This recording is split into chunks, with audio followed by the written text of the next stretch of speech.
Sorry, I forgot to do that earlier. And now I'm going to turn it over to Dr. Katelynn Levine, and I'm going to let you introduce yourself first.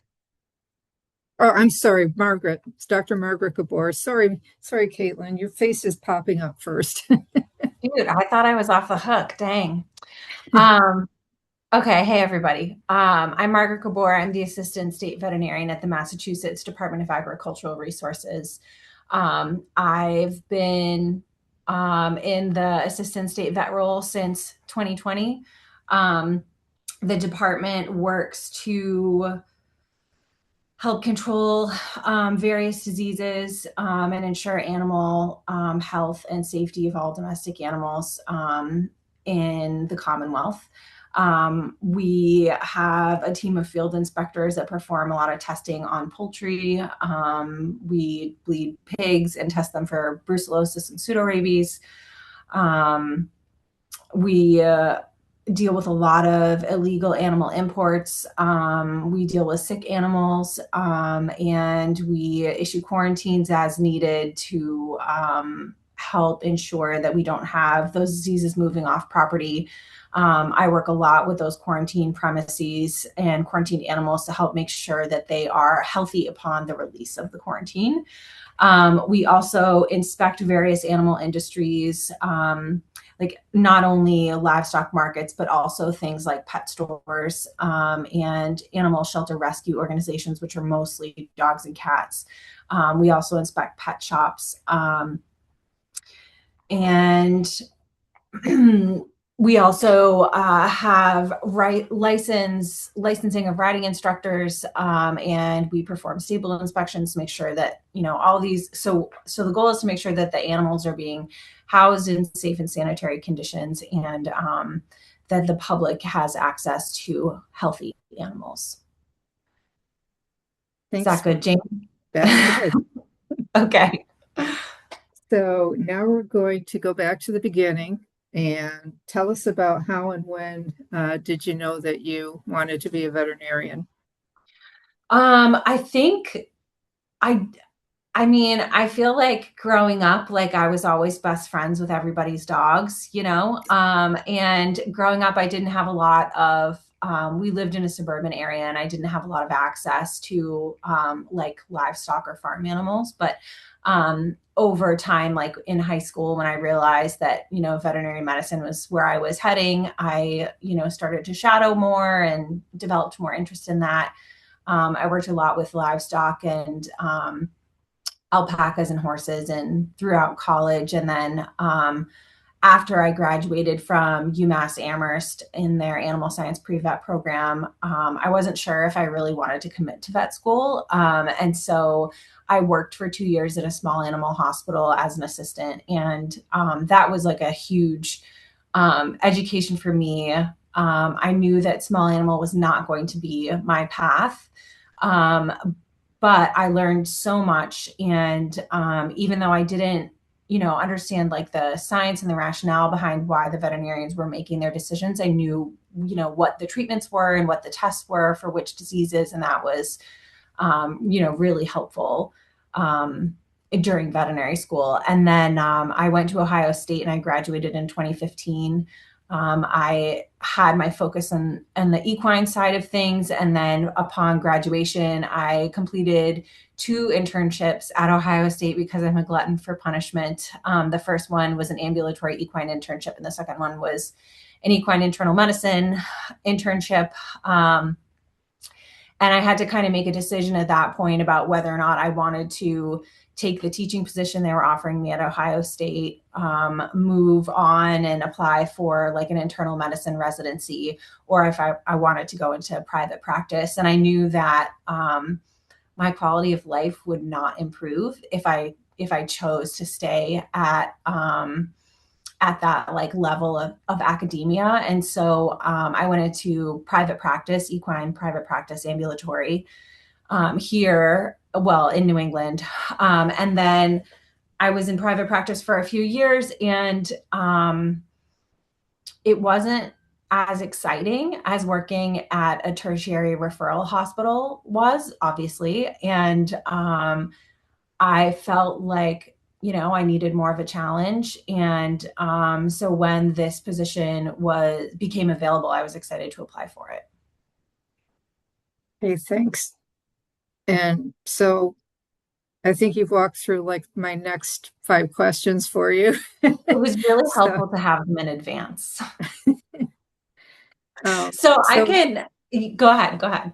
so through the course of doing internships and residence, you did both, right? Internship and residency, or just I the did intern? I did 2 internships. Yeah, they Okay. had the reason I stayed on for the second one was because their one of their internal medicine residents had to leave the program. And so they were like, Margaret, you have a degree in a warm body and you know how the hospital runs. So I stayed. And like I said, I learned a lot and it was great, but it was, like you're sleep deprived and it's fascinating, but exhausting at the same time. And what did you think was a deciding factor that made you say, I want to leave private clinical practice and work for It, government? uh, and And work and for it's government. okay to say, speak your truth, Well, Margaret, whatever it so is. I So remember, well, I'm being recorded, Jane. I can't speak my truth, right? Um, But I recall sitting in those classes, in the preventative medicine classes where, someone comes in and is talking about foreign animal diseases and like all this terrifying stuff. And I was like, oh no, I'm not doing any of that. So it's funny that I ended up here because I never thought that I would. But, when you're in equine private practice, it comes eventually it kind of comes down to like the dollars and cents of it to some degree, like the amount of student loans that I had to pay. And, if I put every penny of my salary towards that for 20 years, I still wouldn't have paid off my loans. And you have a lot of windshield time in ambulatory practice and you don't make any money during that windshield time. So that was a deciding factor. Um, and although like, my boss was an excellent veterinarian, we had enough differences in like our casework and management styles that it didn't feel like a permanent home for me. So it was, it's something that I miss every day. I definitely miss like dealing with horses. But this has been a good fit for me. It's also been really interesting. So I worked with horses. I learned about horses all through vet school and during my clinical practice. And now, like, I know things about chickens and pigs, and I can pull blood samples from those animals. And, we manage avian influenza depopulations, and I manage quarantines in a variety of species.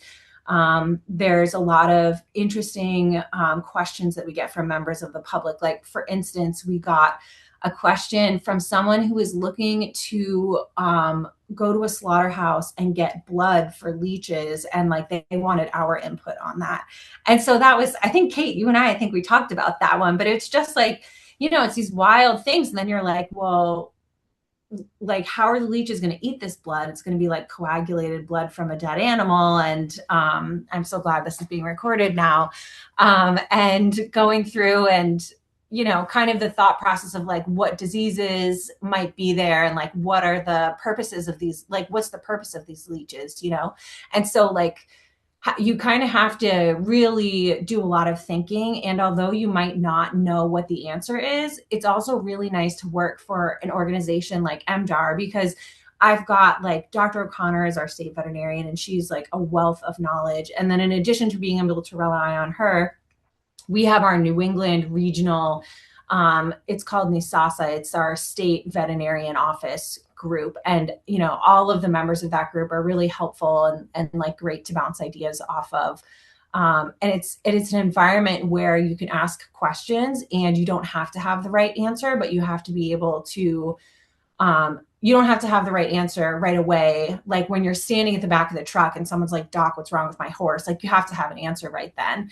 But here I can say like, I'm going to take a minute to think about this and go back to the people who I trust and who are smarter than me, and then we come up with a plan together. And it's a really nice environment to be in for me. On the flip side of that, the government works at a really slow pace, and initially it was a hard transition for me to make from private practice, because in private practice you're the one that gets to make the decision, or your boss makes the decision, and then it's decided and you move forward. But in a state setting, that's not how government works. And so there's often a delay between like you becoming aware of the problem and then like resolving the problem. There's like a much longer delay on the state side than there is in a private practice or in a clinical setting. Right. And a lot of that has to do with, you always have to start with the regulations, what's codified. And Yeah. if the regulations are 50 years old, what has been established practice, what's the precedent? So right. And so if we have someone who's, for instance, they're importing animals illegally, and the animals might be sick or they might not be. You can't just like, find them or arrest them. Like, that is not how that works. You have to start with education, and, you give them at least one you have like a phone call and a conversation with them, and then a letter of warning. And then, you progress to fines or whatever eventually after that. But there's like a lot of pieces of the puzzle. Like, was that person aware that the animal was sick when they imported it? Like, is this an accreditation violation? Did the veterinarian make a mistake in issuing a health certificate for that animal? And then you have to kind of go back and do a lot of investigation and find out all of the details before you can really proceed to the resolution. okay. And my final question, we also have a question in chat for you as well. But okay. My final question is, what advice do you have for new graduates or anyone who wishes to transition to public practice? I think so. Two things. I guess the first thing that I find, I don't know if there's any students on this call, but I think this advice is valuable to everyone, is to learn from the people around you. And I remember like being on clinics, I was really nervous that my classmates would judge me and think I was an idiot for not knowing something. And then I just decided to like swallow my pride and ask when I didn't understand something. And I think that it opened up an environment that other students would ask questions too. And I think we all had different experiences and different strengths. And so I think we're able to like learn more from each other by being honest when you don't know something and trying to figure it out. And then I guess if you're going to be transitioning into regulatory practice, over time, you will realize that you have to reset your expectations of what it looks like to get through a problem and come to that resolution, like I kind of mentioned. Okay, thanks. And there's a question in chat, and normally we do, looks like there's a few things in chat. Normally we do questions at the end, but I think this might be relevant to look at now, because no two state agencies are the same. No two departments of ag are the same. Some state veterinarians also are the state public health veterinarian, or they might be the commissioner. It really is a state by state thing. So the question we have from Joycelyn is, what are the qualifications before applying to the assistant state vet position in terms of public health training outside of DVM courses? Yeah, that's a great question. So I didn't have any public health training, but I think having a lot of large animal experience is helpful, because if you have that large animal or even like population health experience, that's really helpful when you're coming into, it's the Department of Agriculture, right? coming into that kind of a setting, knowing that I'm comfortable around large animals, and I'm comfortable, like, did I practice on cattle? No. Am I afraid of cows? No. Can I put an ear tag in a cow? Sure. Like, so being able to have a variety of comfort with species, and then certainly being able to learn on your feet. But I didn't have any public health requirements for me. I've certainly learned a lot. Yeah. Thank you. Thank you. And that was actually like a bonus question I was going to ask was something that didn't typically happen, back in the horse and buggy days when I went to vet school was veterinarians going directly into government jobs. And I see that happening now with students, particularly from certain vet schools, knowing that they want a USDA job or a CDC job or whatever, and specifically going directly from vet school into those jobs. And I was going to ask you, do you think it helped you that you were in private practice before you did that? It sounds like in your case you felt that was beneficial. Yeah, definitely. And I think knowing for a few reasons, like knowing why a client might have done something, or knowing why a vet might have like chosen a particular medication. And also, like, with health certificates, like, I wrote a health certificate in practice. I wrote a health certificate for a horse and got a call from someone at the Mass Department of Agricultural Resources being like, Margaret, this horse has strangles. You wrote a health certificate for it. And so, when you have those, when you have those cases, and like now I'm on the side of like, I lay down the law with these people, but like I try and be compassionate and understand that, like, we're all still learning different things. And like, it was like, for me, it was an honest mistake. I did not think that that horse was sick when I looked at it. It wasn't. That's why I signed the paper. But knowing now, like, oh shoot, that horse was in a rescue and it had just showed up and it was being waylaid at this place, and I had to like write it a CBI to get it onto its next place, and it never really should have been waylaid at this place, and I knew nothing about this animal. And so like that wasn't a good situation, and I put myself in a bad spot by doing that. And so being able to explain that to those veterinarians that are in that situation now, I think is helpful. And without that experience, you can just sort of, without having that experience, it would be very easy for someone to just sort of like wag their finger at a person and, get on their high horse about it. And I don't think that's the right way to handle that. Okay, thanks. And it looks like we're right on schedule. So Dr. Katelynn Levine, would you like to introduce yourself? Hi, everyone. I'm Dr. Katelynn Levine. I am the current state vet of Vermont. I was previously the assistant state vet. I've been in my current role for almost a year, and I was the assistant state vet for about 5 years before that. Okay. I'm not to get ahead of your questions, but Okay. I might. It's okay if you do. Questions beget questions. It's fine. So go back to the beginning. How and when did you know that you wanted to be a veterinarian? You have accidentally picked two really opposite people to be on this call as a direct comparison. I could not have had a more different path than Margaret. Is it okay if we're familiar? Margaret, Jane, and I used to work together pretty regularly, so I'm good with first names if you guys are. Everyone's someone on this in this field, so I'm just gonna stick with that. I always loved science. I knew that I was coming at this from a science perspective, but I had no real intention of going into medicine until I got to college. And then I didn't really have any thought of even thinking about veterinary medicine until I was almost a junior.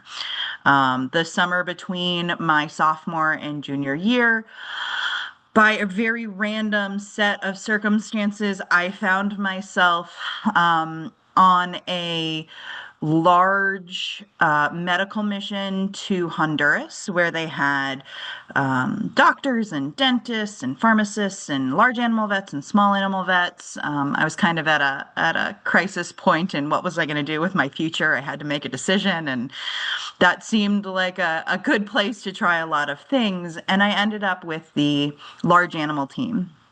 And there I saw the difference that a large animal vet could make to a whole community, just visiting once a year. They focused on education, they focused on preventatives, they treated a couple of things, they worked on husbandry, and they would go to a different village every day, and people would come from all over. Animals there, livestock there are transportation, they are farm equipment, they are also food. And so watching how communities' quality of life was improved by the health of their animals being improved really had an impact on me.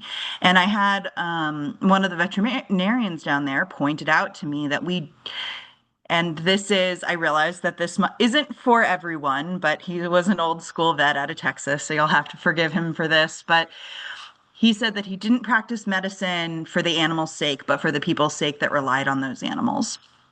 And while extreme, that was something that I felt like I could get behind. That was an economy that I felt like I could get behind. And so I always intended to go into large animal medicine, not just for the sake of animals, but also for the sake of the people that rely on those animals. So thankfully, I did end up getting into vet school, which the more I think about it, the less realistic that felt, but it worked. And I went to Tufts in Massachusetts, obviously. And I did mostly a large animal track, as much as you can track large animal at Tufts. And I focused my extra time on exploring various food animal professions. And I realized pretty quickly that there was no one of retirement age who had all of their fingers. And that if I wanted to live the kind of life that I wanted to live, I knew that at some point I was going to stop being a practicing large animal vet. And so I always knew that I wanted to get into public policy. And so that was, but I wanted to do it from a farmer-based perspective. So I wanted to be in those communities, serve those farmers from a boots on the ground perspective, so that if I ever did manage to transition to a place where I could have an influence on policy, I would be doing it with a real knowledge of what was going on the farms. And so that for me was kind of always what I intended. And to answer the question in the chat, I know you, I honestly can't tell you. It was my brother's girlfriend's mom's church at the time, and she was from Texas. It was really just I got on a plane and met a group of people that I had never met before in Honduras. So it wasn't a formal organization beyond their local community that they organized. So sorry, I don't have a good answer for you on that one. So that was my path. I didn't do a residency by the time because I went straight from undergrad into vet school. I was so burnt out on school that the thought of doing an internship or a residency just made me want to rip my hair out. So I went into practice, and for better or worse, by August after I had graduated, I was in a truck by myself. I'm not sure I necessarily recommend that, but it's what happened to me. So we all end up where we end up. Great. Oh, so you mentioned you went to Tufts for vet school. Where'd you go undergrad? Middlebury College in Vermont. Oh, I was a molecular biology biochemistry major. Again, I didn't know I wanted to go to vet school. That was just the most complicated science degree they offered. And it was really hard to transfer into. As it turns out, it also had basically every requirement you needed to get into vet school between that and the liberal arts requirements for Middlebury. So it was a pretty easy academic transition as far as making that choice. It was just the experience bit. Thankfully, Tufts likes to play around with how it admits students. In my year, they went really hard on, do you seem like a person who would be a good vet? And I convinced enough people of that. So, I went to Williams, and I know you're probably one of very few no, people who Jane, knows. Yeah, yeah, little three, go little three. How cool goodness. is that? Um, so wow, you pretty much, yeah, covered all of my questions. So what advice would you have for new graduates or anyone who wishes to transition to public or government practice? So one of the things that I didn't touch on was that there's a period of time where I wasn't sure I wanted to be a vet even after I had graduated. So I was a large animal practitioner in New York, in Ontario, and I realized that I couldn't keep fixing the same problems every day. So then I went to being a mixed practice vet in New York, and I realized that that wasn't it either. So there was a period of time where I had almost given up on vet med. And then COVID happened. And I was without a job and was going a little crazy. So I picked up some shifts here and there, and I actually started working for the Maine CDC, which is what they call their health department, and was working on public health policy through COVID with a focus on schools. And that experience helped me realize that there was a way to use the training that we all got as veterinarians to serve a, in a different way than I had been, and that felt a lot better. So that was how I kind of, and then this job, the assistant state job position came up, and so I went for it at that point. But my advice is our degree is basically the liberal arts degree of graduate degrees. You can Mhm. do pretty much anything with them. And so if you're not happy doing what you're doing right now, try something else. There are a lot of different options out there. You don't have to follow a linear path. It doesn't have to always have one thing leading to the next. In retrospect, it looks like I had a clear path, but really it was, I'm not happy where I am. What else could I try?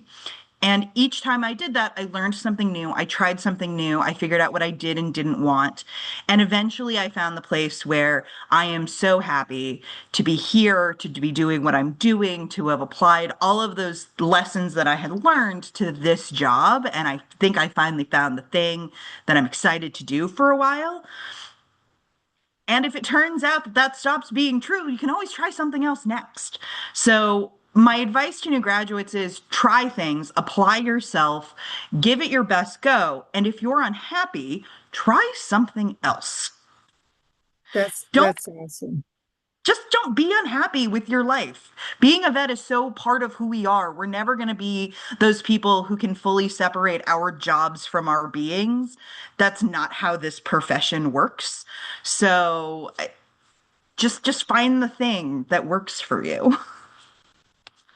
I'm so glad you said that, and what you said about, doing different things and going through a period where you weren't sure you wanted to be a vet, because I unlike you and Margaret, I knew from the time I was a small child, I'm going to be a veterinarian. I want to be a veterinarian. I'm going to make this happen. And I grew up on a farm, and that was, my life and my background. And I went directly into large animal, predominantly animal practice after graduation. And after I had a child, and suddenly became um, a divorced woman with childcare struggles and trying to work in small animal practice, I went through that phase where I thought, maybe I really don't want to be a veterinarian. And that wasn't it. There were so many other things to try. And now looking back over the past 30 plus years, there's a couple of things I wish I had tried that I'd never got around to trying. And there's so many things you can do with the degree. I actually did go the teaching route for a while. And anyway, this interview isn't about me, but I really appreciate that you saying that. And it wasn't veterinary medicine. I was dissatisfied. It was what I was doing at the time. So that was great, but you burned through my questions in 10 minutes. So I like to talk. well, we're going to have to find other things to discuss then. I can talk about the things that Margaret touched a lot on how her job is really working with veterinarians. I actually find my job to be very little of working with veterinarians. I find I like to call, when people ask me what I do, I say we're the health department, but for livestock. I work much more heavily with farms and farmers than I do with practitioners. So, another real big aspect of our job is influencing public policy, which I'm excited about because that's something I had always hoped to be able to do because it allows you to have an impact on a much wider scale. It's not fixing the same DA on the same farm every other week. It is, are there things that, are there regulations that you can put into place that can impact an entire industry instead of just management choices that can impact a farm? And both are really important and both are needed. It was just, I knew that I needed to either go in the route away from the farm or I needed to like really dig into structural changes or nutrition changes that can influence how a farm is run. So you're not just always treating symptoms of a problem. You can address the cause of the problem. So I saw that and I ran the other direction. But in a way, it's different sides of the same coin because what we're trying to do is we're trying to have the kind of impact that feels meaningful to each of us. And for me, that is trying to control disease, trying to protect industries, and trying to make decisions, that are going to have an impact beyond just a single farm. Today, for example, I was consulting with some researchers who are working with us in Fish and Wildlife on trying to create a CWD plan. And what we're looking at is long-term timelines and impacts of what happens if chronic wasting disease gets introduced to our state, whether that be wildlife or our farmed cervids. And we are working with what small changes can we make now that could have lasting impacts to our wild populations, as that's an important resource here in Vermont. So I think those things are really valuable too, and again feel sometimes less like vet med, but are so essential to have our background in having those conversations.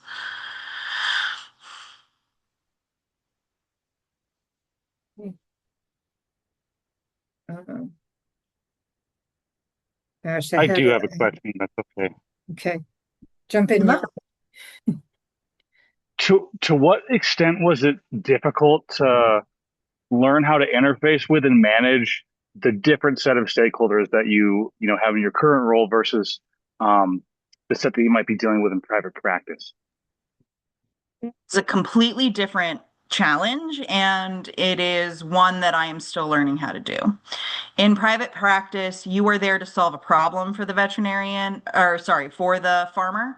And hopefully, especially my background is primarily in dairy, so you're on the farm every week, every 2 weeks, so they see consistent effort and you build relationships. So when things go wrong, you have that to fall back on. They believe you when you give them advice about something because the last time you gave them advice, hopefully it worked. So you have a lot more opportunity to build one-on-one relationships when you're in private practice.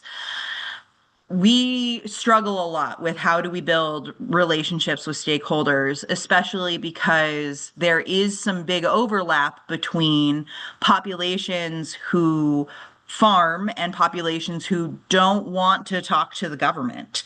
And so, how do you build that trust, build those relationships when you may not even know that they own cattle? Because in Vermont, it's not required that you register with our agency if you have cows.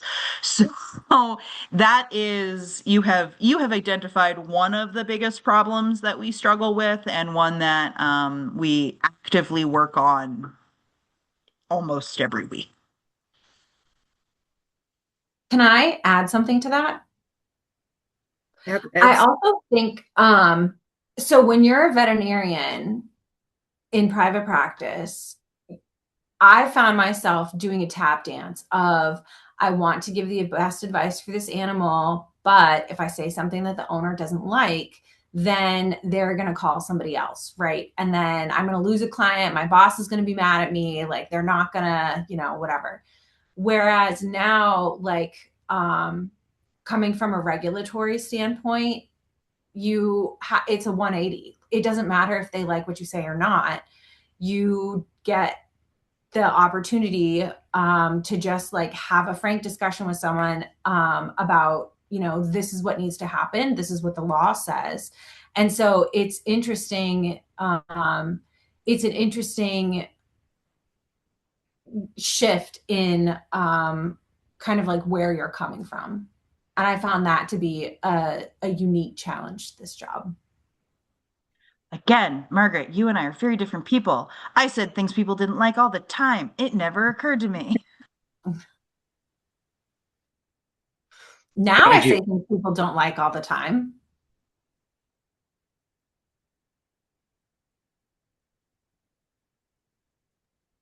Sorry, Neil, I think we keep cutting you off.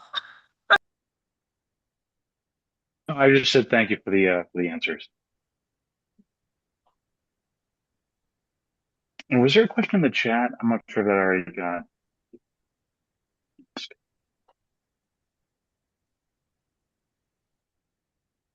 I think we addressed the questions that were in the chat, and I don't know if Zoom has a Q&A. I don't see it, that feature right now. So, I do have one other comment to make, I guess.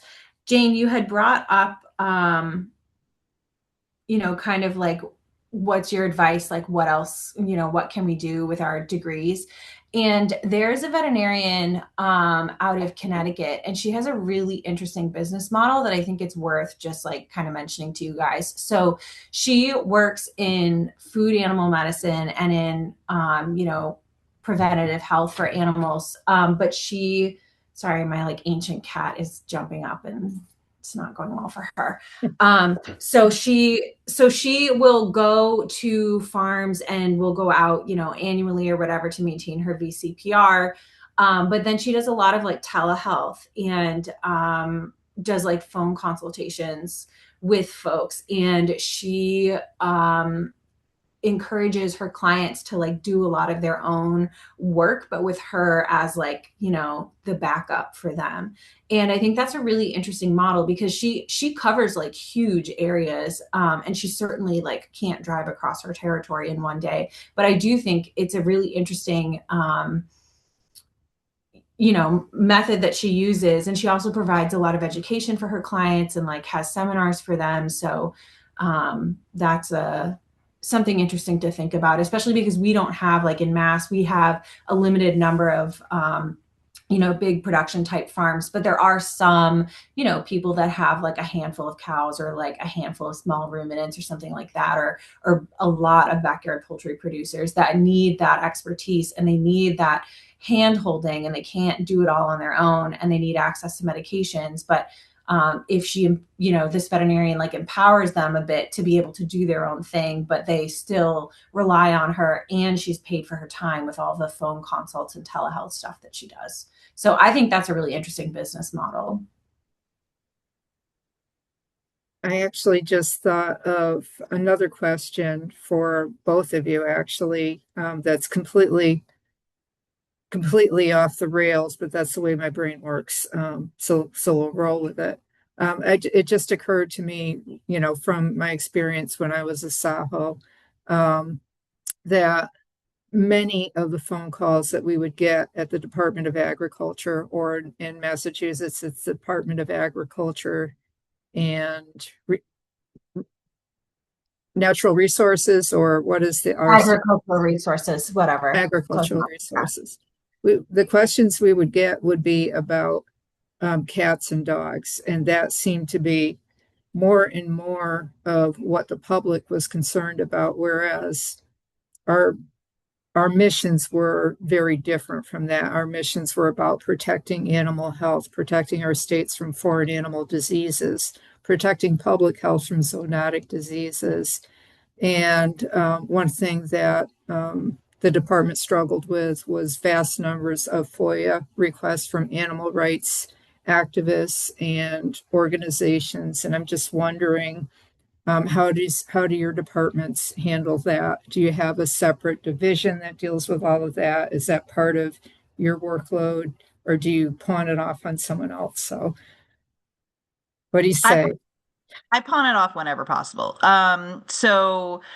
This will be a place where Margaret and I separate pretty aggressively. In Vermont, we have a public health veterinarian who's with our health department.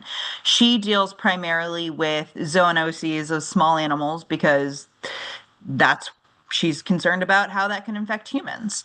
We also have a meat inspection department that has their own veterinarian, and she has to deal with all of the food safety questions.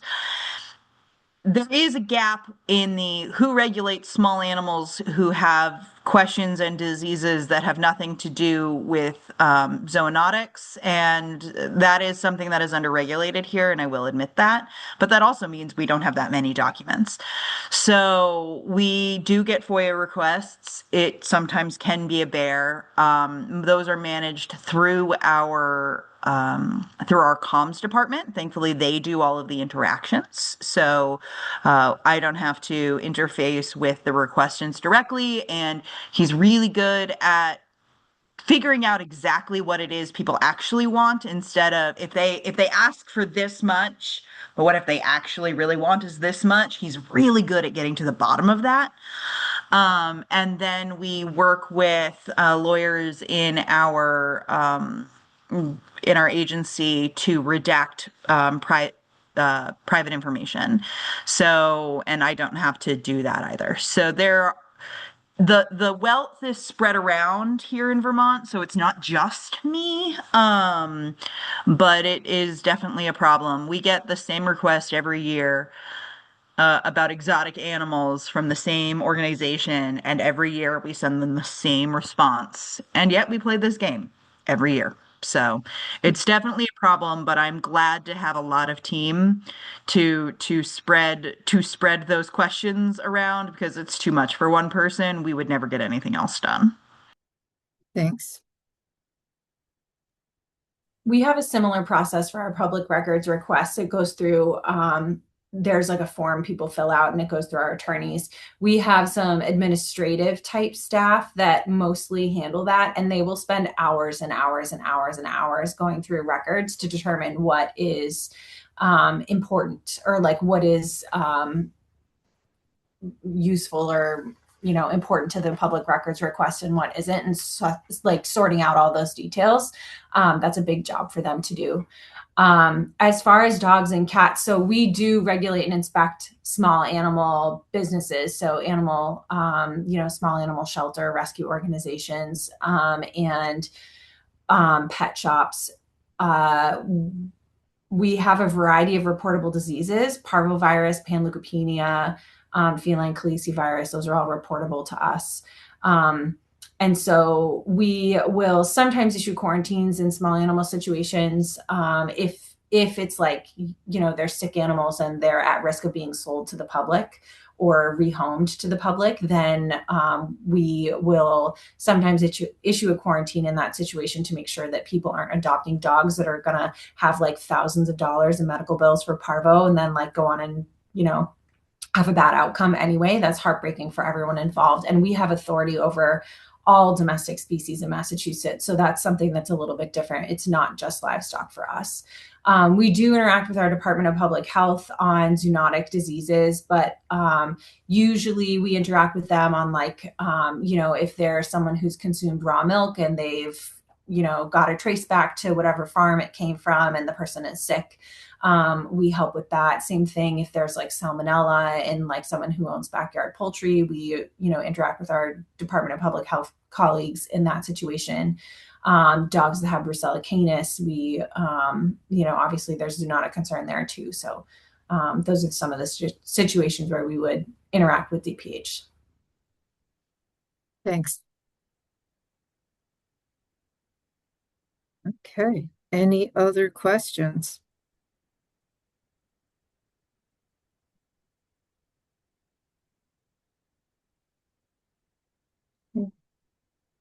Pam's given you some applause, and I've got to really thank you guys. I owe you for doing this tonight, but like I told you before, it was when we had our One Health talks in January, I felt there was a real gap where we weren't hitting the state animal health official side very well at all. And I think you guys are an inspiration and, definitely a role model for any of the younger veterinarians or veterinary students who may be on the call.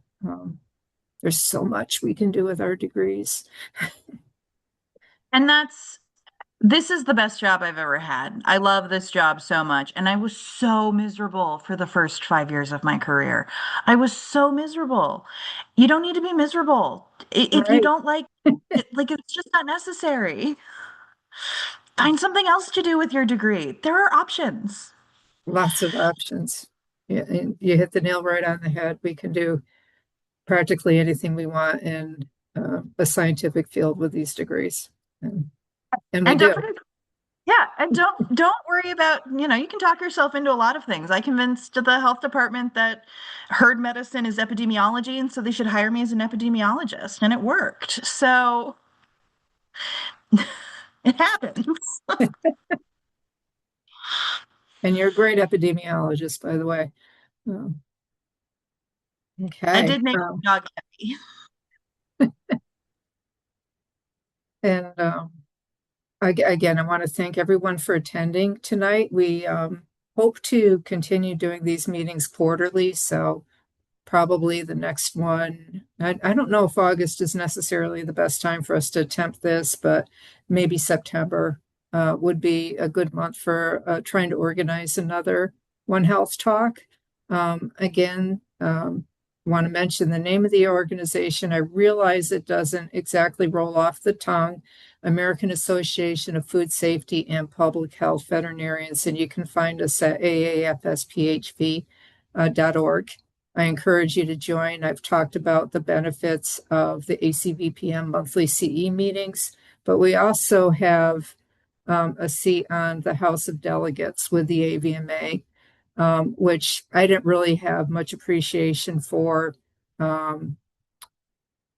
what that means. But more and more, we are a profession that is dominated by veterinarians and private small animal clinical practice. And our organization represents the voices of people who do a variety of other things. And our voices need to be heard at the level of the AVMA as well. So I'm encouraging you actually to do two things. If you're not an AVMA member, please join the AVMA. And please join our organization if you're not already a member. I do see, I'm sorry, Pam, I should have introduced you. Our president of the organization is on the call. Would you like to say a few words, Pam? Or you don't have to. Sorry to put you on the spot.